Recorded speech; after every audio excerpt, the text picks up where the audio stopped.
Selamat datang di channel ini dan selamat merayakan Kamis Putih.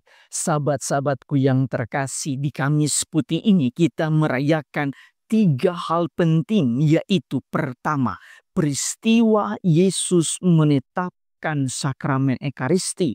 Kedua, Yesus menetapkan sakramen imamat. Dan ketiga, Yesus menetapkan perintah cinta kasih yang disimbolkan lewat peristiwa pembasuhan kaki. Sebelum sengsara, wafat, dan menderita, Yesus mewariskan kepada kita 2 sakramen agung, yaitu sakramen imamat dan sakramen Ekaristi. 2 sakramen ini merupakan satu paket yang tidak bisa dipisahkan. Sakramen Ekaristi membutuhkan sakramen imamat karena sakramen Ekaristi harus dipimpin oleh seorang imam yang telah menerima sakramen imamat, dan juga sakramen imamat ada untuk sakramen Ekaristi.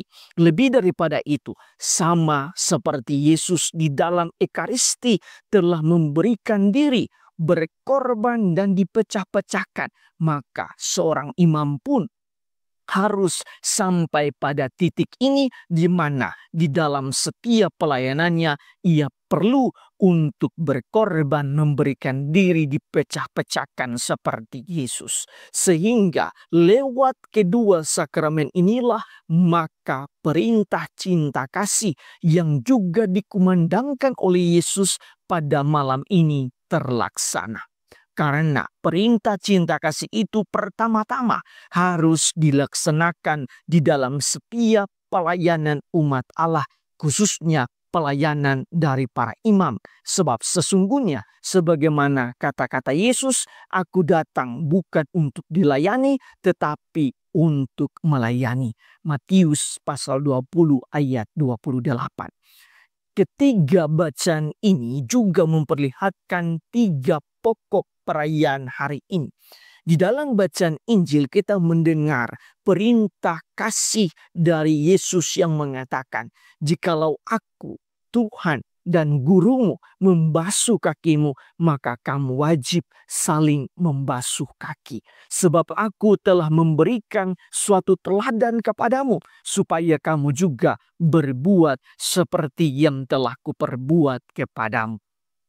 Perintah cinta kasih itu lahir dari keteladanan Yesus sendiri. Selain itu, di dalam bacaan kedua kita mendengarkan bagaimana Santo Paulus menjelaskan tentang penetapan sakramen Ekaristi dan imamat, di mana saat itu ketika Yesus mengambil roti dan cawan lalu menegaskan bahwa itu adalah tubuh dan darahnya. Ayat terakhir memperlihatkan penetapan sakramen-sakramen ini saat Yesus mengatakan, "Perbuatlah ini untuk mengenangkan daku." Sekilas peristiwa ini mirip dengan Paskah Yahudi yang diceritakan atau dikisahkan di dalam bacaan pertama, di mana perayaan itu menggunakan darah anak domba sebagai tanda keselamatan bagi bangsa Israel. Juga Paskah itu dirayakan turun-temurun. Tetapi perbedaannya ialah yang menyelamatkan bangsa Israel adalah darah anak domba, tetapi yang menyelamatkan kita semua bangsa manusia ialah darah Yesus sendiri. Sahabat-sahabatku yang terkasih, berdasarkan bacaan-bacaan hari ini, marilah kita merenungkan sejumlah remah permenungan. Pertama, di dalam bacaan Injil Yesus menetapkan perintah cinta kasih atau perintah kasih kepada kita semua yang diawali dengan keteladanannya, yaitu ia membasuh kaki para rasul. Itu berarti perintah kasih ini merupakan bagian dari identitas kita sebagai umat Katolik yang harus terwujud di dalam setiap aktivitas dan pelayanan kita. Dengan kata lain, semangat pelayanan atas dasar kasih haruslah menjadi jiwa dan semangat kita setiap hari. Sebab kasih dan pelayanan adalah 2 hal yang sangat menyatu, atau dua hal yang menyatu tidak terpisahkan.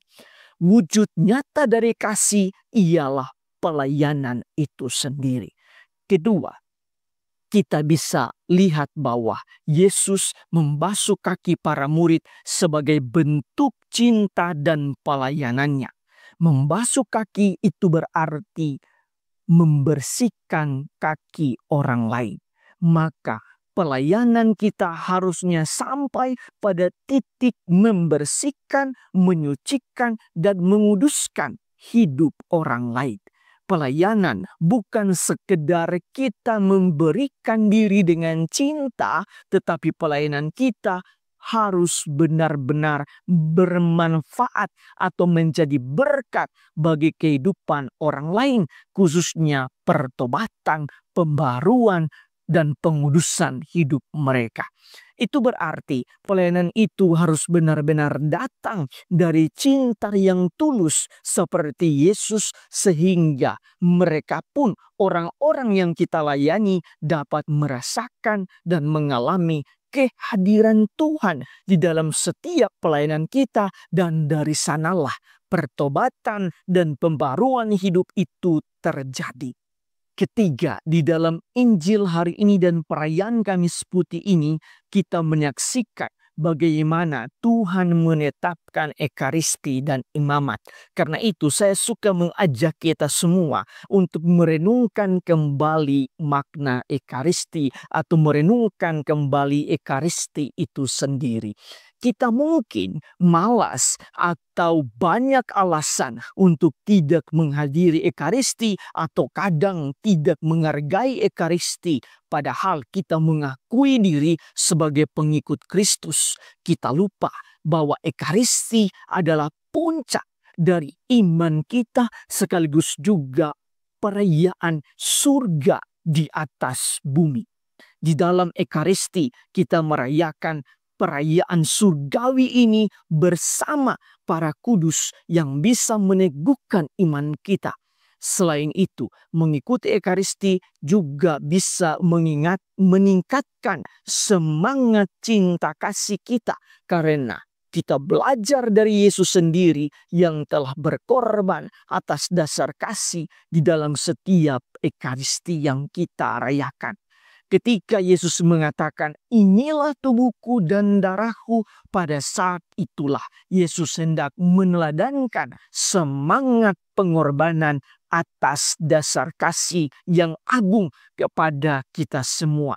Dengan demikian, ketika kita mengikuti ekaristi, pada saat itulah kita menimba semangat kasih, semangat pelayanan, semangat pengorbanan diri dari Yesus sendiri, dan kita hidupi di dalam semua aktivitas dan pelayanan kita setiap hari.